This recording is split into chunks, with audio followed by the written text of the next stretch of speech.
Hey, it's Cassie. Today I'm going to show you a couple fun techniques using some Crafters Workshop light and fluffy modeling paste and also some ultra thick embossing powder. So let's get going.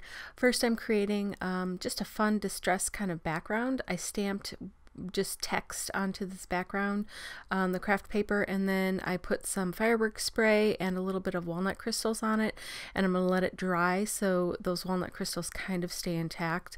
It makes a really cool has a really cool effect and sort of texture to it. Then I'm covering it with Versamark and Uti, which is ultra thick embossing powder, and it is really thick, and I'm making sure to get 2 layers of this ultra thick embossing powder to do this next technique that I want to show you. Something I've done before several times, but it does take some practice, so if you're going to do it, I would get some scrap paper first and try it out until you get the hang of it. But what you're doing is heating up those 2 layers of ultra thick embossing powder, taking your stamped image, and if you want color where the stamped image will be, like I have the black here, I would use StazOn ink. If you don't, if you just want the impression and no color, then I would just use Versamark. But this, I chose to use black, so I'm going to have black brick texture here. And the thing that's really cool about this is that you get the texture and the impression, and you also get the stamped image as well, and it looks very, very cool.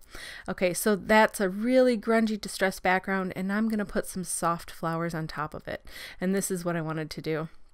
And so I'm using light and fluffy modeling paste by the Crafters Workshop, and that stencil as well is from them, and I just set it aside to dry once I put that paste through the stencil and lifted it.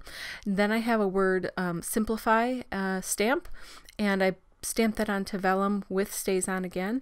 And now that that light and fluffy modeling paste is dry, I'm just coming back to color it in.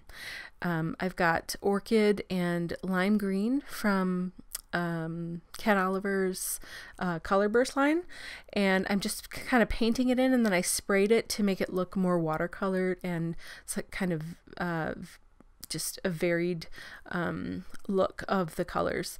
So now that it's all dry, I am sticking that vellum piece down, and then I'm going to stick it all down to my matte gold background and put it on my card base, and that is it.